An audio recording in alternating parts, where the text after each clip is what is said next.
নমস্কার বন্ধুরা, সামনেই তো নববর্ষ, তাই নববর্ষের নতুন একটি রেসিপি নিয়ে চলে এসেছি আজকে আপনাদের জন্য। এই রেসিপির জন্য প্রথমেই আমি একটা বাটিতে 2 চামচ টক দই নিয়ে নিয়েছি, আর তার মধ্যে দিয়ে দেব সানরাইজের কাশ্মীরি লঙ্কা গুঁড়ো।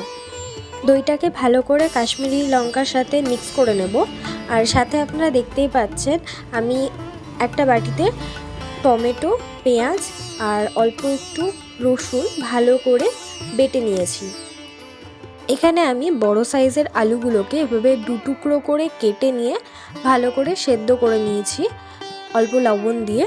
এরপর সেদ্ধ আলুগুলোকে এরকম কাঁটা চামচ দিয়ে একটুখানি ফুটো করে দিচ্ছি, যাতে আলুর ভেতরে ভালোভাবে মশলাটা ঢুকে যায়। এরপর কড়াইতে সর্ষের তেল গরম করে নিচ্ছি। সর্ষের তেলের মধ্যে অল্প কিছুটা লবণ দেবেন, দিয়ে আলুগুলোকে ভালো করে গোল্ডেন ব্রাউন করে ভেজে নেবেন। লবণ দেওয়ার কারণ যাতে আলুগুলো ভাজার সময় নিচে লেগে না যায়।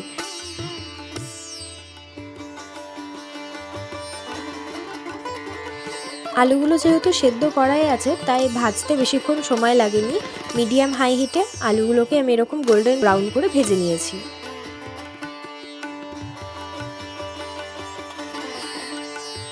এবার ওই আলু ভাজার তেলের মধ্যেই আমি অল্প পরিমাণ সাদা জিরে, 2টো কাঁচা লঙ্কা এবং একটা শুকনো লঙ্কা দিয়েছি ফোড়নে। লঙ্কাটা হালকা ভাজা ভাজা হয়ে এলে ওর মধ্যে দিয়ে দেবো আগে থেকে বেটে রাখা পেঁয়াজ, টমেটো এবং রসুন। আমি এখানে একটা বড় সাইজের পেঁয়াজ, একটা মিডিয়াম টমেটো আর 2-4 কোয়া রসুন দিয়েছি। সাথে দিয়ে দিচ্ছি আদা পেস্ট। মশলাটা 1 থেকে 1.5 মিনিট কষিয়ে নেওয়ার পর ওর মধ্যে দিয়ে দেব টক দইয়ের মিশ্রণটি। আবারও কিছুক্ষণ নাড়াচাড়া দিয়ে আমি ঢাকা দিয়ে দেব মিডিয়াম লো হিটে ভালো করে কষানোর জন্য মশলাটা। ঢাকাটা খুলে যখন দেখবেন মশলা থেকে তেল ছেড়ে আসছে, এর মধ্যে দিয়ে দেব এবার পরিমাণ মতন লবণ এবং চিনি। তারপর আবারও মশলাটা 1 থেকে 1.5 মিনিট কষিয়ে নেওয়ার পরে ভাজা আলুগুলো দিয়ে আবারও 1 থেকে 1.5 মিনিট ভালো করে কষিয়ে নেব, যাতে আলুর মধ্যে মশলাটা ভালোভাবে ঢুকে যায়।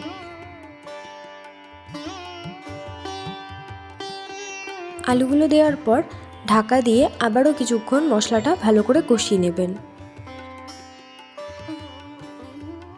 আলু থেকে ভালো করে তেল ছেড়ে আসলে, মশলার সাথে ভালো করে আলুটা কষানো হয়ে গেলে এরপরে দিয়ে দেব পরিমাণ মতন জল।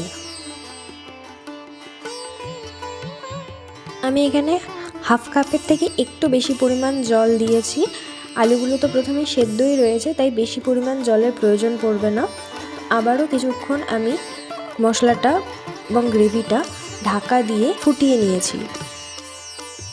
এরপর সব শেষে ওপর থেকে গরম মশলা ছড়িয়ে দিলেই তৈরি আজকের দম আলু।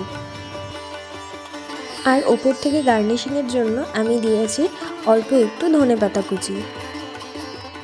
ব্যাস, সব কিছু দিয়ে নাড়াচাড়া করে নামিয়ে নিলেই তৈরি আজকের দম আলু।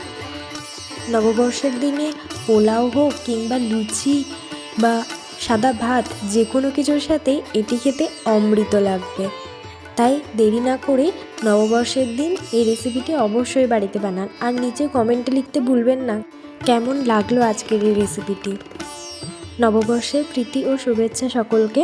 নতুন বছর আপনাদের খুব ভালো কাটুক, আর সকলের সাথে এই নববর্ষ খুব আনন্দে কাটুক।